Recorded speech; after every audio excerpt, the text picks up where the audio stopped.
Hey guys, so lots of us post daily content on our blogs, on our websites, or even just monthly. But every time we do this, we actually want to distribute this type of content on our social media channels, right? So in order to get this done, we have to create the article, then reread the article, then create one or a set of social media posts out of it for LinkedIn. And this takes lots of time. But what if I told you that you can do this automatically using make.com, ChatGPT, and your social media channels? And it really doesn't matter if it's Instagram, if it's LinkedIn, if it's Reddit, and every other platform out there. So what you need to have in place is an account on make.com, a workflow builder, the ChatGPT Plus subscription, of course, to set up custom GPTs, and a LinkedIn profile for, let's say, this tutorial. So, and it all starts by hopping into Make and creating a new scenario like so. For this purpose, I already set that up. And just to be clear, I'm going to share this with you after this tutorial, so you can just copy and paste the template. So to get started, we will need to have a custom webhook module in place and configure it like so that we can create guest request headers and get request HTTP method. And once this is done, ChatGPT is now able to retrieve information from a set of sources. In our case, it's an RSS feed. And the RSS feed can be created either directly through your website. So you would need to set up an RSS feed. And I think WordPress, for example, does that automatically.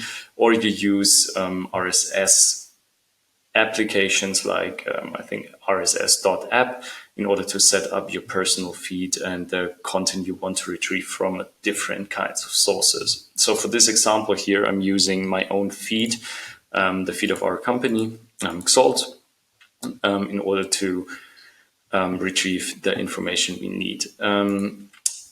You can also specify from what date you want to retrieve these items, these data. In our case, in this example, we have the date of today. So let's say it's Monday, and we calculate back minus 60 days, so 2 months, depending on how many content you actually produce on a daily basis or on a monthly basis. So if you just want to, if you create one blog post each week, you can just set that to minus 10, retrieve the item, and be good. So we also specify how many items we retrieve. In my case, it's 5, and this is pretty much it. So in order to allow ChatGPT to make sense of the data we're pulling in, we need something like a text aggregator. And what this text aggregator does is actually pretty simple. It specifies exactly the type of data you're pulling in and in which format you're pulling in that data. So when you set up this RSS feed, you can test and run this module in order to make sense of the data you're pulling in. So in this case, it's pretty straightforward. I'm pulling in an item with the ID, the WordPress page ID, the title, the description, the initial URL, the author, myself in this case, and so on and so on. And since we pull in 5 different items, there will be 5 different resources coming in. And we are now aggregating this data into this specific format, which we will need later on. Now, in order to forward it to ChatGPT, we will aggregate this data into one single string. And therefore, we will need the module array aggregator, which then passes on to a webhook response. And this webhook response works like so, that for each item you pull in through your RSS feed or any other source, you will need to return that to ChatGPT through this webhook response in a specific format. And this format will be the array, including the text. And if you pull in one item, there will just be this one row. If you pull in 10 items, there will be 10 rows, and so forth. And the status you want to have coming back is 200, which is pretty much saying, yeah, it all works just fine. Now that we've done all this, we will be heading into our ChatGPT and our custom GPT. And once we are there, it's pretty simple. You would be configuring your custom GPT like you would normally do. Open up these instructions here, how it should behave, provide some additional information, maybe some additional resources, and so forth. The only thing that needs to be active, though, is the internet search. Then we would come all the way down below where it says actions, and we would create an action. And in this case, you would need to create a schema that basically allows you to reuse the data coming in through the webhook and enabling ChatGPT to contact the webhook. And how you would do this is by creating a schema that now pulls in the data. And there are like countless custom GPTs available in the GPT store where you can get this done. But essentially, they all pretty much work quite the same. So in order to have ChatGPT get access to this webhook, we want to create a GET request. So this Schema Ninja here, kudos to the creator, of course, is now helping you to make this happen. So we already set up the webhook and all those things. So we just hit done for now. Now we need to create the workflow, which we also already did. So we will then also hit just done. And now he prompts us to map our data and create a webhook response, which we already did, which is pretty nice. Okay.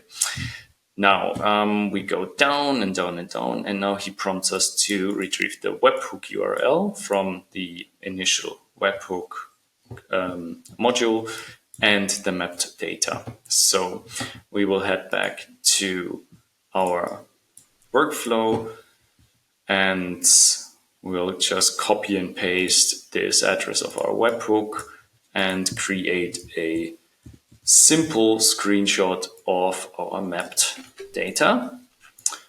We'll head back to our Schema Ninja, pull in this screenshot, copy and paste the webhook URL, and now he will do some magic and create this schema.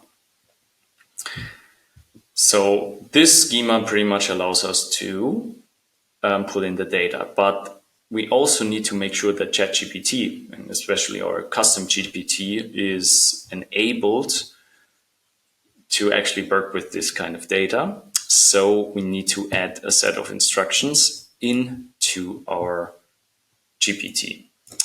And this can be done pretty simple. So the input requirements is title, description, URL, and author. And the output is like so. But This is pretty much good enough because we want to have something a little bit different. Nonetheless, we can now copy and paste this schema code, head back into our custom GPT and just paste it in there. And now down below, you will get something like this, the get method. And now you can just hit test, and it will automatically be pulling in data from this webhook. Unfortunately, now it will sometimes it doesn't right away work, but we can just leave the GPT here and start a new chat and tell them to fetch posts. And this fetching post inquiry basically allows you to get started right away with just one click. And as you can see, it is pulling in data through our RSS feed from our website, and up to 5 posts at a time. Let's head back into the GPT and work a bit more on the instruction side. So in our case, this is pretty specified GPT, of course, and we also added tons of data to it. But the most important part is this section here. So whenever I tell the GPT to fetch the posts on our website, it will then fetch the posts in our desired format. And in the schema, we specified which data point is the title, the description, or let's say the content, the URL, and the author. And this is highly dependent on what you actually want to achieve and which data you want. So we can, instead of connecting like a website, you could also connect the database from Confluence, from Notion, from Airtable, and whatever you want. But you also then have to map the data accordingly so you get the right output in this GPT. And once that is done, you are now enabled to fetch these posts from your website. No,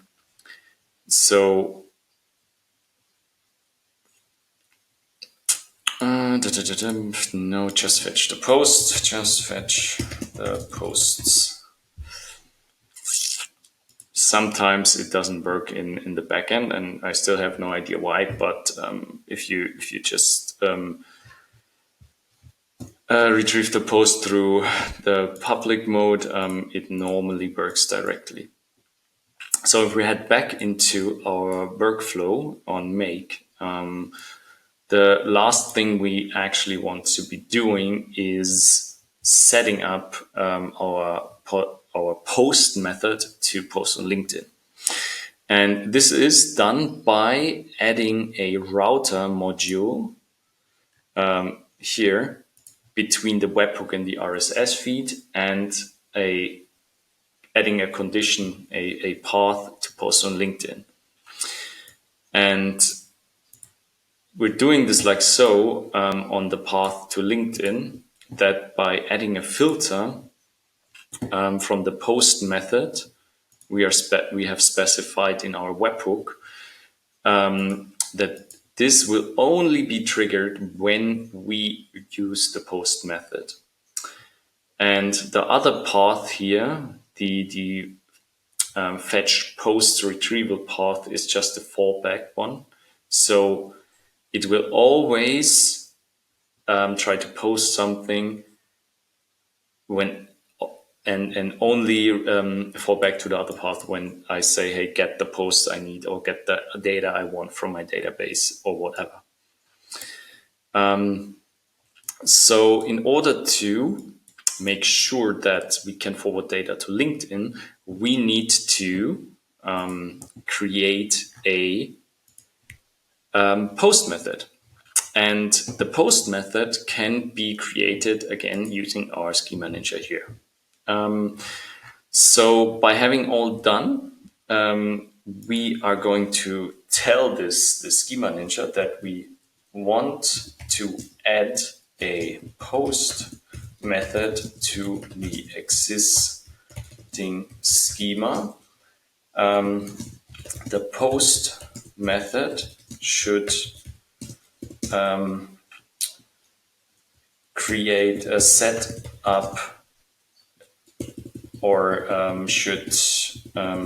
needs to forward our LinkedIn post in the format post title and post content.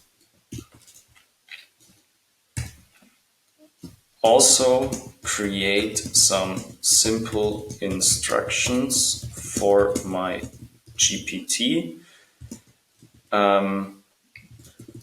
that allows me to trigger the post method. And by doing this, it will now add the post method to the get request or to the get method and updates the schema.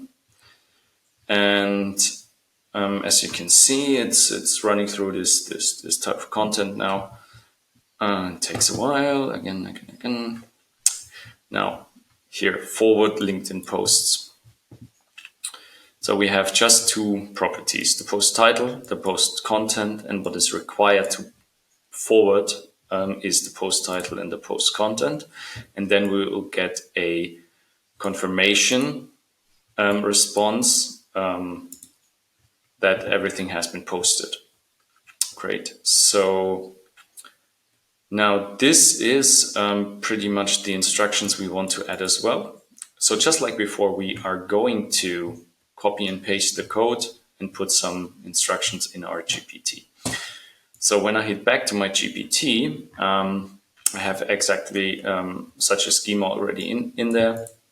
And once I hit test, it will start the action of the post method, and it will take a while, and I will also probably need to prompt that it can access the thing. And sometimes it will result in an error, as you can see.